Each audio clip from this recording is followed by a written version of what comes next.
Dito na muna ho tayo mga bossing. Oh, At Bato de la Rosa. ayan. Pinag-uusapan na po mga kababayan kung i-inhibit po itong mga senador. Ano po? Pinag-uusapan na po kung i-inhibit itong mga senador, mga kababayan. Sino pong mga senador? O, pakinggan nyo po. Pinag-uusapan pa raw ng House Prosecution Panel ang panawagan na ipa-inhibit ang center judges na kaalyado ni Vice President Sara Duterte. Dapat lang naman po talaga eh. Biruin nyo po, hindi pa nag-uumpisa ang impeachment. Pero ganyan na po yung estilo nila. Ganyan na po yung ginagawa nila. Lantaran na po na pinapakita nila sa atin na bias sila. Biruin mo, sila ang mag-judge sa vice-presidente.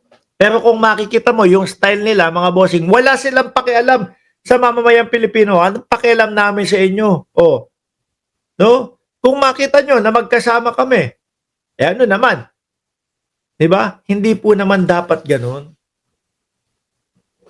Tayo pong mamamayang Pilipino, tayo po yung naghahanap. Saan po napunta yung confidential funds? Saan po napunta yung pera ng bayan? Bakit po may pagbabanta sa buhay ng Pangulo? At et cetera pa. No? Bakit po mga may bribery na nangyari di umano? Hinahanap po natin yun eh. No? Tapos, ang magiging judge o ang tatayong judge, mga kababayan, ay ito pong mga senador natin na halos isupalpal po o isisalampak sa mga mukha natin na wala kaming pakialam. No? Protektado namin tong si Sara Duterte. Kahit araw-araw pa kami magkasama nito. Yung tipo bang sinasabi o isinasalampak sa mukha natin na alam nyo na kung ano ang mangyayari doon sa mga reklamo nyo. Wala. Talo yan. Kasi ako po protekta dito sa taong ito. Ganun na ganun ho eh, mga kababayan. O sino-sino daw po yung mga senador na gusto nilang ipa-inhibit? Tulad ni na Senators Amy Marcos, O, yan pa, isa, araw-araw kasama. No, kung saan-saan. Eh, etong dalawa na to, kung saan-saan na din po nakapunta, mga bossing. Eh. Yung tipo bang ang layo-layo pa po ng 2028 anti-DDS. So, ang layo-layo pa ho ng 2028, mga kababayan. Pero, meron na silang sinasabi, oh, Amy Marcos at si Sara Duterte. Ganun. Amy Marcos, Sara Duterte, 2028. Tapos sasabihin nila, Martin Romualdez gustong tumakbo ng pagka-presidente. Eh yung tao hanggang ngayon no, hindi ko nariringgan na meron siyang meron siyang inaasam na maging presidente. Di po ba? O, araw-araw magkasama. Ano na lang po isipin nating mamamayang Pilipino? Si Amy. Ang gagawin niya, ililigtas niya si Sara Duterte sa impeachment. Kahit napakatibay ng mga ebidensyang ilalatag, ang boboto pa din ni Amy Marcos ay wag ma-impeach si Sara Duterte. Doon po lugi ang mamamayang Pilipino. Sabi ni anti-DDS ako, kala nila lahat ng mamamayan ay utu-utu sa kanila at panatiko. Ginagawang tanga ang taong bayan. Di lahat panatiko, kulto ng DDS. Oo, katunayan na nga lang mga kababayan, yung fourth with di ba? Tayong mga mamamayang Pilipino, alam natin kung ano ibig sabihin nun. Tinanong si Escudero, hindi niya masagot. Bakit to? Kapag sinagot niya ng diretso, parang inilaglag niya na din ang sarili niya na hindi siya sumusunod sa konstitusyon ng bayang Pilipinas. Di po ba? Naku, hindi kami kagaya ng mga congressman na sunod-sunuran kami. Hindi kami kagaya ng mga congressman na sunod-sunuran kami doon sa kanilang House Speaker. Isinisi kay House Speaker Martin Romualdez. Di po ba? Nung nagpapaliwanag si Risa Ontiveros, tinayuan niya sabay talikod. Hindi niya kaya, mga boss Hindi niya kayang nandoon sa sitwasyon. Matalino siyang si Chis Escudero. Alam niya kung ano ibig sabihin niyan at alam niya mali yung ginagawa niya. Kaya yung mga tirada niya, puro pag-iwas ho, mga kababayan. Tingnan nyo, hindi din siya sumagot doon sa mga malalaking universidad. Di ba? Nagsalita po yung mga malalaking universidad, pati yung UP kung saan siya nag-aral, pati yung San Beda kung saan nag-aral si Vice Presidente. Oh, hindi nila sinagot. Bakit? Kasi lalala. Pag lumala, syempre, re-rest back ulit yung mga eskwelahan. Di po ba? Re-rest back ulit yung mga eskwelahan. Oh, lalala ng lalala. Malalaman ng taong bayan ako, mali na nga yung ginagawa mo, pinagtatanggol mo pa yung sarili mo. Di ba, Marijo? Sabi ni Oliver Pacada, sobra-sobra na ang kakapalan ng mga pagmumukha ng mga tao na yung mga yan. Oh, galit si Oliver. No? Walang mangyayari sa bayan kung ganyan klaseng tao ang iboboto ng taong bayan. Koreko. Magkakampi-kampihan. Pag meron tinatanong ang bayang Pilipinas, sila-sila po magkakampi-kampihan. Ipagtatanggol ko itong si Sara Duterte kasi kaibigan ko ito. Lugi na ho tayo. Di po ba? Sige. Total naman, meron akong mga kaibigan sa Senado, tuloy lang itong ginagawa ko. Tuloy lang itong mga kalokohan.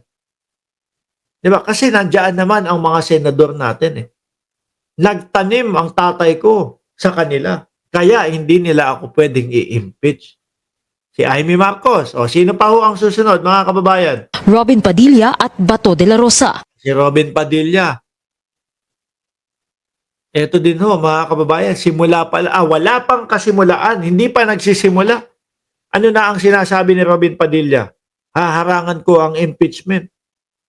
Kung ano-ano ang mga pinagsasasabi, mga bossing. Nandoon, dahil walang ambag sa Senado, gagawa na lang ako ng eksena. Kunyari, aawayin ko si Joel Villanueva. Saan ka ba? Diba, si Joel Villanueva, na isa pala sa pinakabastos diyan sa loob ng Senado. Akala ko naman, amen, amen. Yung pala, bastos naman pala. Diba? May padila-dila pa. Sige, sabayan mo si Risa Ontiveros para tumigil na siya. Nakita mo, nagsasalit. Yung ba ang turo ng simbahan? Hindi Ang turo ng simbahan, panigurado, hayaan mo siyang magsalita, hayaan mong i-explain ang kanyang sarili, tapos pagtapos na sa kanya, saka mo ipaliwanag yung iyong side. Hindi yung sasagutin mo, sasabayan mo. No? Para lang huhuminto. Kasi lugi sila sa debate. Yung pong sinasabi ni Risa Ontiveros, mga kababayan, kumbaga, tama naman na nandirito tayo sa araw na ito para manumpa. No? Para maging senator judge. Tapos ngayon, tatambakan nyo kami nung mga speech nyo, pagkahaba-haba, kay Bato, kay Bungo, etc., uubusin nyo yung oras. Kaya po hindi nakapagpigil. Kinuha po yung floor at sinabi, baka pwede. Wala munang mga ganyang mga speech. Tapusin natin yung nakabinbin na panunumpa ng mga senador para maumpisahan na tong impeachment na ito. Walang ambag, Robin Padilla. Gumawa na lang ho ng eksena. Kunyari, magsusuntukan. Kunyari, may kaaway. Saan ka ba? No? Lalo po silang nahalata, mga kababayan, ng sambayan ng Pilipino. Bakit to? Kasi parang may narinig sa kanya. May usapan May plano Tapos lumilihis si Joel Villanueva. Di po ba? O tuloy ko. Sino pa daw? Pero naniniwala sila na voluntaryo dapat ito. Ako po. Huwag na kayong umasa. Masasaktan lang kayo. Ilan yan? Si Amy, si Robin, at si Amy, si Robin, at si Bato, at sino pa yung isa? O si Bongo. Tsaka yung isang binanggit. Mag-i-inhibit ng voluntary. Sasabihin ko, ako po ay si Bongo. Ako po ay si Bato de la Rosa. No, i-inhibit ko na po yung sarili ko kasi kaibigan ko po si Inday Sara Duterte at ayoko po na mahaluan ng kung ano-ano ito. Gusto ko maging patas sa mamamayang Pilipino ang pagliliti sa kanya? Expect nyo pa na sasabihin niyang mga yan? Hindi. Pag usaping kapalan ng muka, naku, number 1 ho sila dyan, mga bossing, di ba? Sabi ni RBC Garage Channel, pang high school nga si Robin daw. Sabi ni Trillanes, totoo naman, uy. Di ba, Queen Lioness, dead ma sila, puro tuloy-tuloy lang ang mga kuntsabahan ng mga lamang lupa sa Senado. Uy! Tuloy! Sa ating rules of court po in ordinary cases, the parties may move for the inhibition of a judge based on relationship. For example, if the judge is related to the parties or to the counsel, then the lawyers may move for recusal of the judge. Pero it is really up to the judge to voluntarily inhibit himself or recuse himself. Hindi mangyayari yon. Makakapal ang mga mukha niyan. Imposibleng mangyari yon. Sabi, aba, si Congressman Zamora. From proceeding with trial. Ganon din po, I believe, ang i-adapt po natin dito po sa impeachment trial. Napaka-imposible mga kababayan. Hindi ako maniniwala na ako si Bato de la Rosa, i-inhibit ko na yung sarili. Pinagsisiksikan nga yung kanilang mga sarili Para para maproteksyonan si Inday Sara Duterte, mga bossing.